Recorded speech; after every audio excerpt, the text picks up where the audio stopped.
Assalamualaikum. Hari ini kita berada di Hadramaut Castle Restaurant di Seksyen 23 Shah Alam untuk bersama YouTuber ADV 9000, ADV 9000 menceritakan pengalaman beliau dalam bidang diving.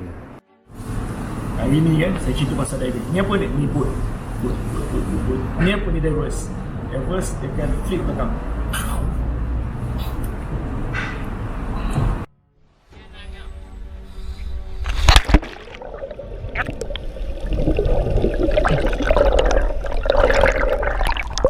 Assalamualaikum. Saya Syam, pemilik akaun YouTube ADV 9000.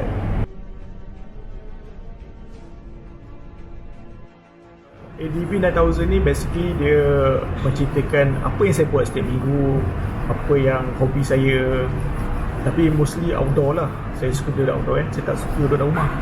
Jadi kalau tengok ada saya pergi diving, ada ride motor, ada main kuat terbang, lepas tu ada yang pergi mancing, ada pergi trekking, jaga trekking semua kan, ada berenang. Lepas tu ada saya banyak layan para motor. Jadi benda-benda macam tu lah saya suka outdoor. Jadi benda ni pun bermusim. Ada satu musim tu kalau saya mancing, saya akan gambar mancing kan. Ada satu masa tu kalau saya nak pergi dengan main motor, saya letak gambar motor je. Macam tu lebih kurang sebab kawan pun ramai kan. Jadi kalau sudi sentilah lawat blog saya, bukan blog lah, YouTube saya ADV 9000. Subscribe sekali, like, subscribe. Yes.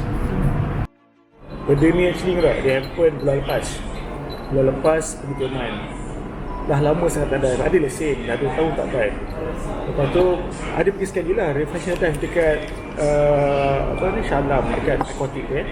Refresher ni sebab kita nak record balik apa dia kita perlu buat masa nak pakai gadget tu, equipment tu kan, BCD, nak pakai gas ke mana, nak tengok apa perlu semua lah, nak refresh balik.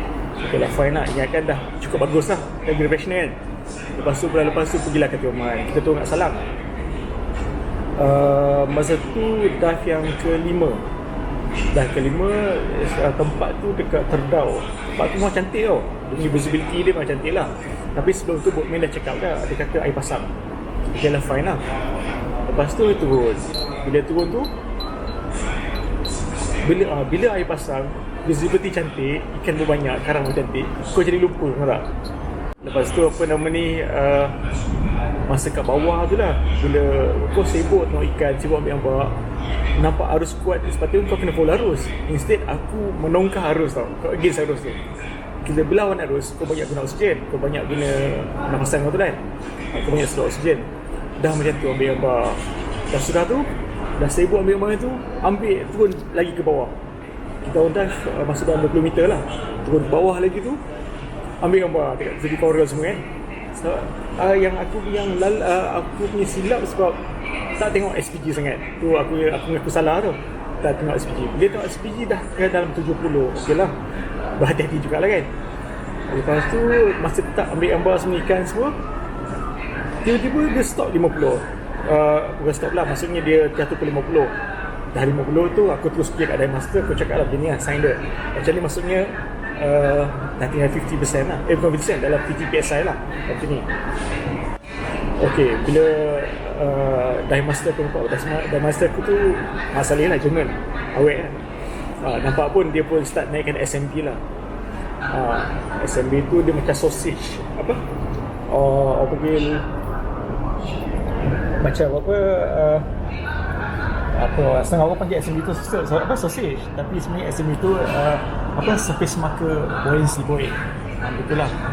Dia bila SMB tu guna dia untuk nak bagi tahu lah boat kalau atas tu sibuk, bila pelampung atau sausage naik sampai ke bawah surface, dia akan tulis tau. Dia tulis divers kilo. Maksudnya boat akan tahulah bawah tak ada orang. So boat dia akan cuba mengelak daripada kawasan tu. Okay, bila dah naik ke buoyancy tu, okay, sebab kita orang turun 20 meter bawah tau. Macam divers ni, dia tak boleh naik immediate terus ke atas.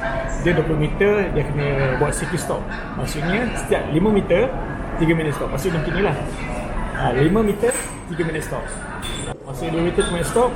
Lepas tu dia akan naik sikit sampai ke surface kan. Sebab apa? Kalau naik mendadak, boleh sebabkan kita punya lung kita expand, boleh pecah tau. Itu satu lagi boleh buat pendarahan dalam mata, boleh sebab telinga kita equalize betul apa semualah. Lepas tu masa dalam safety stop tu, masa meter yang ke-15, suddenly aku punya gauge tu tunjuk kosong. Tapi okay, aku notice satu memang pergerakan aku banyak dalam hari tu, menongkak arus, ambil gambaikan tu semua kan. Lepas tu yang ada drivers dia cakap dekat belakang aku punya BCD tu ada bubble tau, maksudnya mungkin ada leak belakang tu bocor. Lepas tu bila dah kosong, aku fikir ada master tu, aku buat macam ni. Ini maksudnya gas habis ni. Lepas tu masa aku pegang dia, aku kata macam ni. Lepas tu dia bagi aku dia punya octopus. Octopus maksudnya setiap driver dia ada satu yang dia sedut tu panggil second stage. Satu lagi dia panggil octopus. Octopus tu standby lah. Maksudnya kalau yang kita sedut second stage tu rosak, octopus tu akan bantu kita.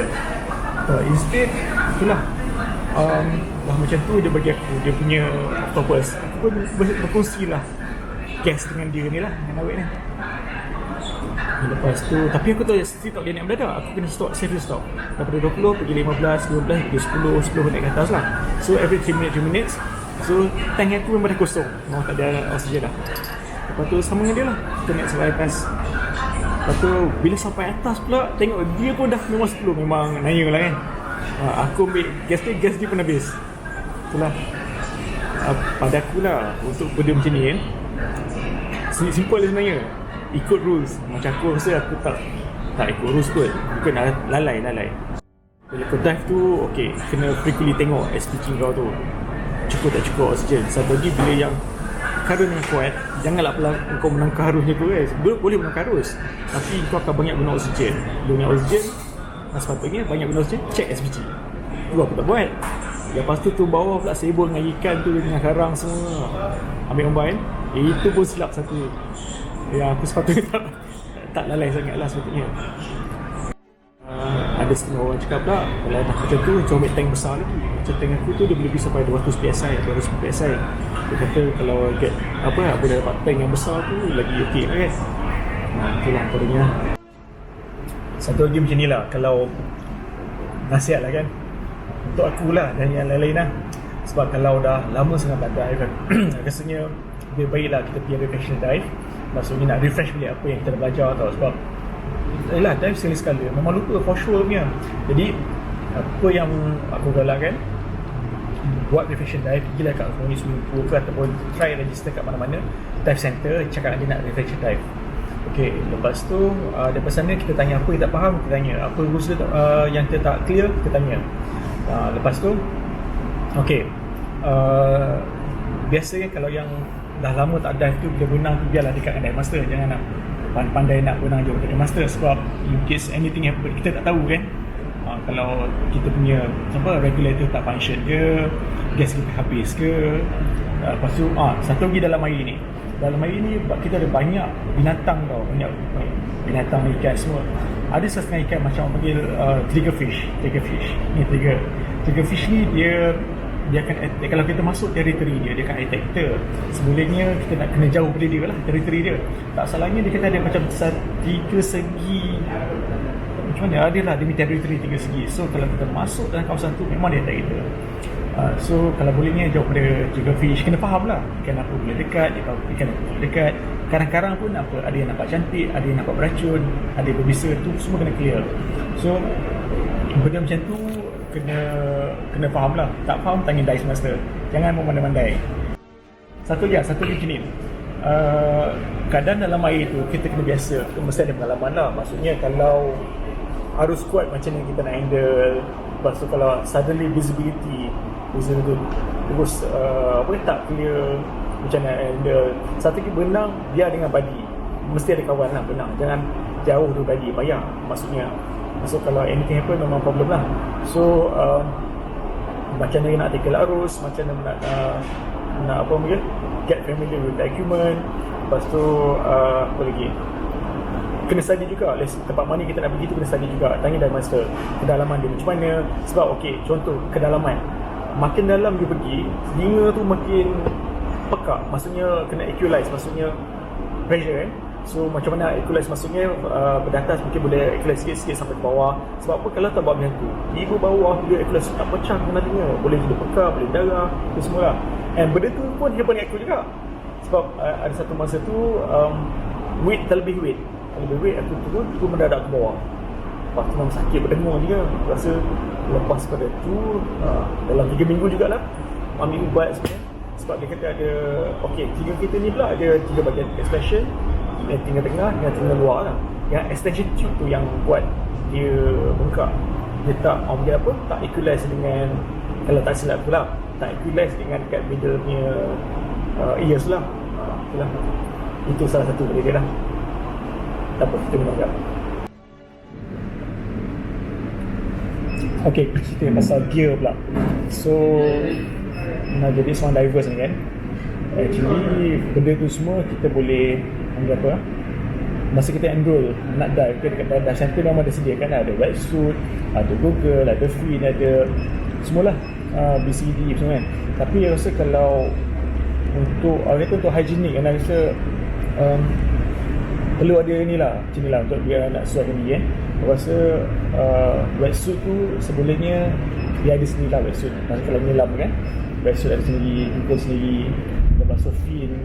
Tapi yang lain macam weight, BCD, regulator tu pakai dive center punya lah. Kalau kita memang berkemampuan, memang nak selalu dive, atau beli sendiri juga.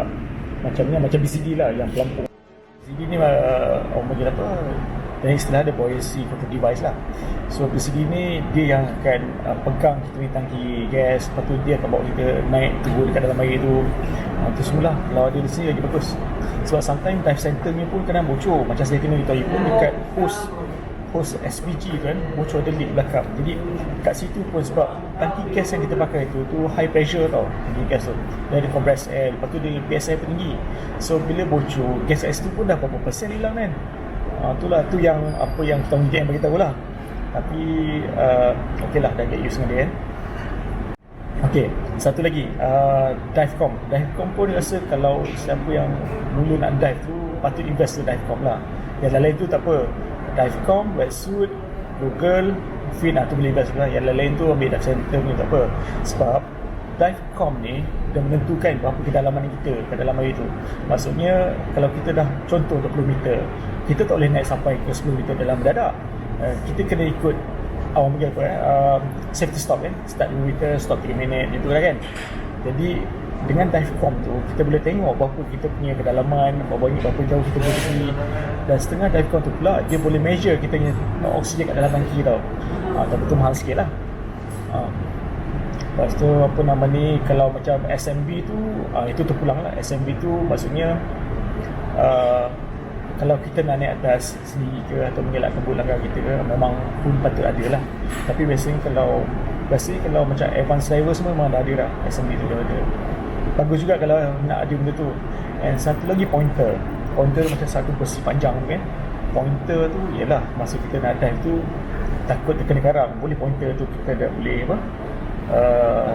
tekan ke tanah ataupun kita pointer tu nak mengelakkan terkena karang lah. Because biasa divers memang dia tak tak pernah kau sekarang, tak pernah sekarang, tak pernah pijak karang, tak pernah ambil karang, tu semualah memang dia punya rules lah. Satu lagi lah, satu lagi persediaan untuk diving ni kan, kita kena ensure that kita tak demam. Satu tak demam, satu lagi kita sesama. Sebab bila demam dengan sesama, dia akan kacau kita punya extension tube kat dalam sini tu kan. So akan ada masalah untuk kita equalize. Equalize maksud dia tekanan bila kita makin dalam ke bawah, tekanan dalam sini kita dengan tekanan kat luar tu tak sama. Jadi bila kita nak equalize, kita biasanya kita akan tutup hidung ni, kita akan close hidung. Kalau kita try, kita boleh kasi kita ada bunyi berdengung kan, dia kena tu nak boleh equalize. So biasanya kalau yang demam ke sesama ke, better tak payahlah kot. Dalam boleh dive, tapi jangan dalam sangat tu susah nak equalize. And ada juga yang kata orang yang ada resdung susah nak equalize, tapi boleh juga dive, tak masalah tu. Cuma sakit sikit aku nak equalize. Tapi okey, sebab kalau setakat tak dalam sangat okey kot. Kalau pusau 20-30 tu pedih kat telinga tu rasa. Ya, satu lagi, katalah beli wetsuit baru kan. Wetsuit ni bila yang baru ni dia bila kita pakai dia macam ni, dia ada rongga udara, dia memang susah tenggelam tau. So kebanyakannya kalau wetsuit baru ni lebih baiklah kita rendam dalam air dulu ke, ataupun sebelum dive kita masuk dalam laut dulu ke, rendam dulu kan, ataupun kita sendiri masuk dalam laut sebelum kita dive. Sebab apa? Sebab wetsuit ni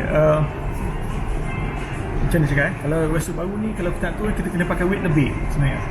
Kalau wetsuit dah lama tu dia mungkin dah get used kan, dia punya apa kurang lah rongga semua udara tu kan. Okey, setakat itu untuk kali ini. Terima kasih kepada YouTuber ADV 9000 Cik Isyam. Semoga pengkongsian beliau memberi manfaat kepada kita semua. Boleh pakai, boleh apply apa yang patut.